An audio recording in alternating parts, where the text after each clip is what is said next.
Fact number 1। मकड़ी अपने जाल में खुद क्यों नहीं चिपकती? मकड़ी अपने शिकार को फंसाने के लिए जाल बुनती है। छोटे छोटे कीड़े इस जाल में आसानी से फंस जाते हैं। इन कीड़ों का जाल से निकलना काफ़ी मुश्किल होता है, लेकिन आपने कभी गौर से देखा होगा तो पाया होगा कि मकड़ी खुद इस जाल में एक जगह से दूसरी जगह आसानी से घूम लेती है। क्या आपको पता है कि ऐसा क्यों होता है? मकड़ी का पूरा जाल चिपकने वाले नहीं होता है। इसका कुछ ही हिस्सा चिपचिपा बुनती है। वह इसके अलावा वैसा हिस्सा जहां मकड़ी खुद आराम से रहती है वहां बिना चिपचिपे पदार्थ से बनाया जाता है, इसीलिए वहां आसानी से घूम लेती है। वैसे अपने ही जाल में फंसने से बचने के लिए मकड़ी एक और तरकीब निकालती है। वह रोजाना अपने पैर काफ़ी अच्छे से साफ करती है ताकि इन पर लगे धूल और दूसरे कण निकल जाए। कुछ वैज्ञानिक मानते हैं कि मकड़ी का पैर ऑयली होता है, इसीलिए वह जाल में नहीं फंसती और इसमें घूमती रहती है। लेकिन सच यह है कि मकड़ी के पास ऑयल ग्रंथियां नहीं होती है। वही कुछ वैज्ञानिक इसकी वजह मकड़ी की टांगों पर मौजूद बालों को मानते हैं, जिन पर जालों की चिपचिपाहट का कोई असर नहीं होता। Fact number 2। पेड़ पौधों को भोजन कैसे मिलता है? जैसे हमें जीवित रहने के लिए भोजन की आवश्यकता होती है, वैसे ही वनस्पति को जीवित रहने के लिए भी भोजन की आवश्यकता होती है। हमारे पास भोजन के कई साधन हैं, लेकिन पेड़ पौधे अपना भोजन जमीन और हवा से प्राप्त करते हैं। वास्तव में पौधों की जड़ के सिरे रेशों की तरह होते हैं। इन्हें रूट हेयर कहते हैं। ये रेशे जमीन से पानी और धुले खनिज पदार्थों को अवशोषित करके तने और टहनियों के रास्ते पत्तियों तक पहुंचा देते हैं। पानी के बाद भोजन बनाने का कार्य पत्तियां करती हैं। पत्तियों में हरे रंग के सूक्ष्म क्लोरोफिल मौजूद होता है, जिन्हें पेड़ का ट्रांसफार्मर भी कहते हैं। ये मशीन के रूप में कार्य करते हुए सूर्य से प्रकाश की ऊर्जा लेकर पानी की हाइड्रोजन और कार्बन डाइऑक्साइड के कार्बन को शर्करा में बदल देता है। इस क्रिया के फलस्वरूप ऑक्सीजन और पानी भी बनता है, जिन्हें पत्तियां बाहर निकाल देती है। शर्करा स्टार्च में बदलकर पौधों में एकत्रित होती है। खनिज पदार्थ रासायनिक क्रिया द्वारा प्रोटीन, तेल या दूसरे खाद्य पदार्थों में बदल जाते हैं। इन पदार्थों को पेड़ भोजन के रूप में अपनी वृद्धि के लिए प्रयोग करते हैं। यही भोजन पेड़ के लिए सभी भागों में चला जाता है। Fact number 3। माइंड और ब्रेन में क्या अंतर है? ब्रेन, जिसे हिंदी में दिमाग कहा जाता है, ये हमारे शरीर का भाग होता है जिसे हम देख और छू सकते हैं। दिमाग एक शारीरिक अंग होता है जो मन और चेतना के साथ कार्य करता है। ये शरीर में हमारे सिरे के पिछले हिस्से में होता है, जिसे कपाल भी कहा जाता है। दिमाग सोचने के साथ चीज़ों को अच्छे से समझने में भी मदद करता है। इसमें याददाश्त नाम का भी एक शब्द आता है, जिसके जरिए हम चीज़ों को याद रख पाते हैं।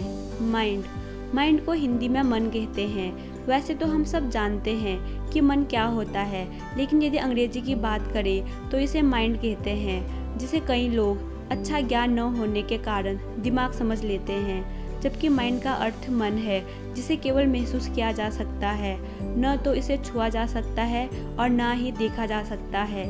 मन हमारे अंदर के भाव, स्वभाव, एटीट्यूड, इमेजिनेशन आदि को व्यक्त करता है।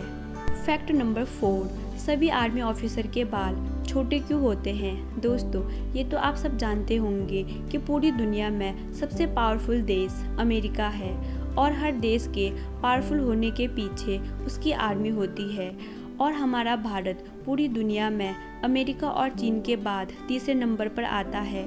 और दोस्तों, अभी तक हमारे भारत की पूरी इतिहास गवाह है कि हमारे भारत की आर्मी कभी भी किसी भी देश पर पहले हमला नहीं करती। लेकिन ऐसा भी नहीं है कि हमारे भारत के जवान सामने वालों को मुंह तोड़ जवाब नहीं देते हैं। दोस्तों, सबसे पहले तो मैं आप सबको बता दूं कि ये सिर्फ हमारे भारत में ही नहीं होता, बल्कि हर एक देश के आर्मी ऑफिसर के बाल छोटे होते हैं। दरअसल दोस्तों, जो आर्मी के मेंबर्स होते हैं उनको हेलमेट पहनना पड़ता है। साथ में और भी कई टूल होते हैं जो सर पर लगाने पड़ते हैं, और इसमें अगर छोटे बाल होंगे तो उन्हें आसानी होगी। और दोस्तों, आर्मी ऑफिसर को गोली फायर करते समय या फिर दूरबीन देखते समय उनके बाल आगे आ सकते हैं। और आपको पता होगा कि बड़े बाल की वजह से सर में काफ़ी पसीना आता है। और आप तो जानते ही हैं कि आर्मी ऑफिसर दिन रात काम करते हैं। ऐसे में अगर पसीना आएगा तो बालों में खुजली होगी और काफ़ी ज़्यादा इरिटेशन हो सकती है।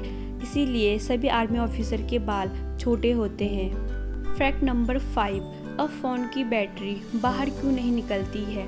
दोस्तों, आप सभी को अच्छे से वो दिन याद होगा जब हम सब बच्चे थे और उस समय मोबाइल के तौर पर नोकिया का छोटा वाला फ़ोन हमारे घरों में हुआ करता था, जिसमें वो हमारी सांप वाली गेम फेवरेट हुआ करती थी। और दोस्तों, उस फ़ोन की सबसे ख़ास बात ये थी कि वो चाहे हाथ से छूट जाए या फिर कहीं गिर जाए, उसकी बैटरी बाहर निकलने के अलावा फ़ोन को और कुछ नहीं होता था। लेकिन वही अभी के समय में जितने भी तरह के स्मार्टफोन्स हैं, वो अगर हल्की सी भी ऊंचाई से अगर हाथ से छूट जाए तो सीधे फ़ोन का डिस्प्ले ही चला जाता है। अब फ़ोन की बैटरी बाहर क्यों नहीं निकलती है? दरअसल दोस्तों, इसके पीछे की 2 वजहें हैं। पहली वजह, अभी के समय में सबको फ़ोन एकदम स्लिम चाहिए, मतलब कि फ़ोन एकदम पतला चाहिए, क्योंकि वो दिखने में काफ़ी अट्रैक्टिव लगता है। और आप सब तो देख ही रहे होंगे कि पहले के जो स्मार्टफोन्स थे उनके अभी के स्मार्टफोन्स काफ़ी पतले होते हैं, जिससे फ़ोन काफ़ी अट्रैक्टिव दिखने में लगते हैं।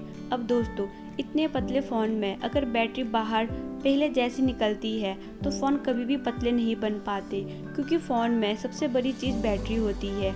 इसीलिए फ़ोन के अंदर ही बैटरी फिट कर दी जाती है ताकि फ़ोन ज़्यादा मोटा ना लगे। दूसरी वजह दोस्तों, अभी के समय में सभी स्मार्टफोन्स लगभग 70 से 80% वाटरप्रूफ होते हैं, ताकि अगर फ़ोन कुछ सेकंड के लिए पानी में चला जाए तो पानी फ़ोन के अंदर ना जा पाए।